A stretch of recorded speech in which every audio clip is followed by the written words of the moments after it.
السلام علیکم. بسم الله الرحمن الرحیم. جیسا کہ میں پچھلے دنوں کو بتایا تھا کہ اللہ کے رسول صلی اللہ علیہ وسلم جب دنیا میں تشریف لائے تو اس وقت مکے میں کیا جہالت تھی. حضور صلی اللہ علیہ وسلم کے آنے سے پہلے کے زمانہ کو زمانہ جاہلیت کیوں کہا گیا؟ اس لیے کہ کوئی ایسی شر، کوئی ایسی برائی، کوئی ایسی گناہ نہ تھی جو سرزمین مکہ میں نہ ہو رہی. ہمارے آج میرے محترم دوستو، اللہ کا رسول دنیا میں تشریف لائے اور تشریف لانے کے بعد میرے محترم بزرگ دوستو، ان کے دادا عبد المطلب کا گھر روشن ہو گیا. میرے محترم بزرگ دوستو، حضور صلی اللہ تعالی علیہ وسلم 3 خاتون کا دودھ پیا. سب سے پہلے اپنی والدہ آمنہ کا دودھ پیے، پھر ابو لہب کی بانی صوفیہ کا دودھ آپ نے پیا، پھر حضرت حلیمہ رضی اللہ تعالی عنہ کا آپ نے دودھ پیا. میرے محترم بزرگ دوستو، اس وقت کا ایک رواج تھا کہ دیہات سے، خاص طور سے قبیلہ بنو سعد قبیلہ کے لوگ جو ہے وہ آتے تھے مکہ، اور مکے سے بچے کو لے جا کر پرورش کرتے تھے. 2 سال کا ایگریمنٹ ہوتا تھا. 2 سال لے جاتے تھے، بچے کو دودھ پلاتے تھے، اور 2 سال کے بعد جب بچہ واپس کیا جاتا تھا تو 2 سال کا معاوضہ جو ہوتا تھا محنتانہ اس کو ملتا تھا، جس سے اس کا جو ہے کاروبار چلتا تھا. تو جب حضور صلی اللہ علیہ وسلم دنیا میں تشریف لائے تو کئی دائی آئے. جب انہوں نے دیکھا کہ حضور صلی اللہ علیہ وسلم یتیم پیدا ہوئے تو کئی دائیاں چھوڑ دی، لیکن جو سب سے نیک اور پاکیزہ عورت تھی جس کا نام حضرت حلیمہ رضی اللہ تعالی عنہ ہے، وہ سب سے بعد میں مکہ پہنچی. اس کی وجہ یہ ہے کہ اتنی اس کے پاس غربت تھی، اتنی لاچار اور بے بس تھی وہ، کہ ان کے پاس کھانے کا ٹھکانہ نہیں ہوتا تھا. ان کے پاس جو سواری تھی وہ لنگڑی اور لوڑی اونٹنی کو لے کر مکہ پہنچی. لنگڑی لوڑی کمزور دبلی پتلی اونٹنی کی وجہ سے وہ مکہ سب سے بعد. جب مکہ پہنچتی ہے تو ان سے پہلے جو دائی آئی وہ بچوں کو لے کر چلی گئی، لیکن حضرت حلیمہ رضی اللہ تعالی عنہ پہنچی. جب دیکھی دونوں یتیم کو تو بڑی خوش ہوئی اور ان کو لے کر اپنے شوہر حضرت حارث کو بیٹھا کر اونٹنی پہ بچوں کو لے کر چلے.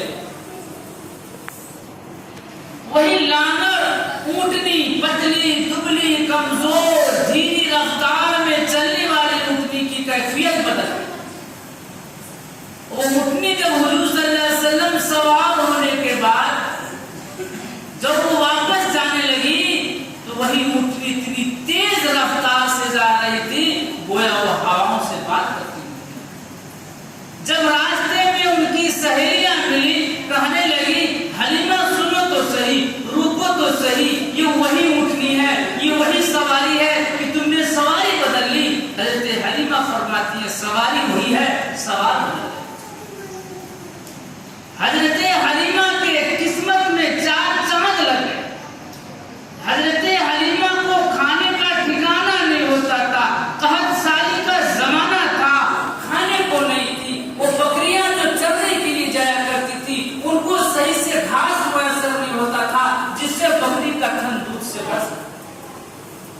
بکری کو جب کھانے کو نہیں ملتی تھی تو دودھ نہیں لا پاتی تھی. جب ان کے سکم میں دودھ نہیں ہوتا تھا، حضرت حلیمہ کے گھر والوں کو دودھ میسر نہیں ہوتا تھا، جس سے بڑی خستہ زمانہ.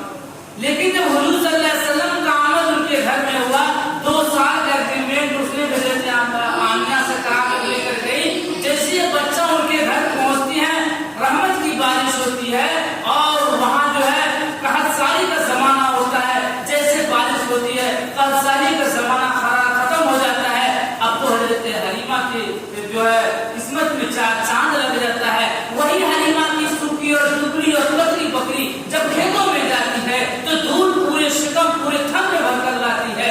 اب وہ حلیمہ کی بستی میں سب گھاس ہونے لگا ہے, اب فراوانی ہونے لگی ہے. لوگ اپنی اپنی بکریوں کو حلیمہ کی بکری کے پاس وہاں ریوڑ میں لگاتی ہے تاکہ یہ ہماری بکری بھی حضرت حلیمہ کی طرح سے تر و تازہ اور خوب تندرست ہو جائے. حضرت حارث کہتے ہیں پتہ نہیں جب سے یہ بچہ آیا ہے قسمت میں چار چاند لگ گیا ہے. دودھ کو ترس جاتا تھا, دودھ نہیں ملتا تھا, آج بکریاں جب آتی ہیں تو برتن کم پڑ جاتا. یہ حال میرے محترم بزرگوں دوستوں, حضرت حلیمہ رضی اللہ تعالیٰ عنہ حضور صلی اللہ علیہ وسلم کو اپنے یہاں 2 سال رکھی اور دودھ پلائی. اللہ نے حضرت حلیمہ کی قسمت کو چمکا دیا. رہنے کا ٹھکانہ نہیں تھا, کھانے کو کوئی نظم نہیں تھا, اللہ نے سارا انتظام کر دیا.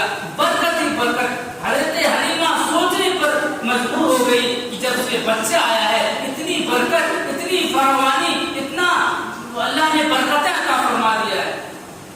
کیونکہ 2 سال کا ایگریمنٹ تھا, اس حساب سے حضرت حلیمہ رضی اللہ تعالیٰ عنہ جب مدینہ مکہ آئی حضور صلی اللہ علیہ وسلم کو لے کر تو مکہ میں قحط پھیلا ہوا. کیونکہ حضرت حلیمہ رضی اللہ تعالیٰ عنہ تو بچے کا لطف پہلے اٹھا چکی تھی. اس نے ریکویسٹ کیا, درخواست کی, اگر حضرت آمنہ سے اگر آپ کی اجازت ہو تو میں اس بچے کو 2 سال اور اپنے یہاں رکھوں تاکہ یہاں قحط ہے, یہ بیماری ختم ہو جائے گا تو 2 سال کے بعد پھر میں اس بچے کو لے آؤں. آمنہ نے اجازت دی. پھر 2 سال کے بعد لائے, پھر ان کی پرورش کی. ایک مرتبہ کا واقعہ یہ ہوا کہ جب 4 سال پورا ہو گیا تو حضرت حلیمہ رضی اللہ تعالیٰ عنہ کی ایک اور لڑکا حضور صلی اللہ علیہ وسلم کی رضائی بھائی, تو ان کے ساتھ یہ بکری چرانے گئے ایک مرتبہ. تو بکری جب چرا رہے تھے تو حضرت حلیمہ کا لڑکا محمد صلی اللہ علیہ وسلم کے رضائی بھائی دیکھ رہا ہے کہ 3 شخص آیا, محمد صلی اللہ علیہ وسلم کو لٹا دیا, ان کا سینہ چاک کر دیا, یہ توڑتے ہوئے بھاگے گیا کہ امی جان نہ جانے کون 3 شخص آیا میرے بھائی کو لٹا کر میرے بھائی کا سینہ چاک کر دیا. اب حضرت حلیمہ ڈر گئی, توڑتی ہوئی آتی ہیں جہاں وہ بکری چرا رہے تھے, چراگاہ پہ آتی ہیں تو دیکھتے ہیں حضور صلی اللہ علیہ وسلم بیٹھے ہوئے ہیں, مایوس ہے اور ڈر جیسی کیفیت ان کو ستا. حضرت حلیمہ پوچھی کہ بیٹا کیا ہو گیا آپ کو؟ کہنے لگے کہ پتہ نہیں کون 3 شخص آیا جو بہت سفید لباس میں تھے, اس نے مجھے لٹایا, میرا سینہ چاک کیا, امی مجھے ذرا برابر تکلیف نہیں, اور میرے جسم سے کچھ نکالا اور کچھ داخل کیا, پھر میرے سینے کو سل دیا. حضرت حلیمہ رضی اللہ تعالیٰ جب سینہ دیکھی تو سینے پہ جو ہے سینے کا نشان پڑا. تو فرشتے تھے جو اللہ رب العزت نے بھیجے, حضور صلی اللہ علیہ وسلم کے سینے کو چاک کر کے دل نکال کر آب زمزم سے دل کو دھل کر اور جو خراب چیز تھا ان کو نکال کر پھینک کر پھر ان کے سینے کو صحیح کر دیا. اب حلیمہ رضی اللہ تعالیٰ عنہ ڈر گئی اور میاں بیوی مشورہ کی اب ان کو جتنا جلدی ہو مکہ ان کی امی کے حوالے کر دینا چاہیے, خدا نہ خواستہ پھر کچھ ہو جائے.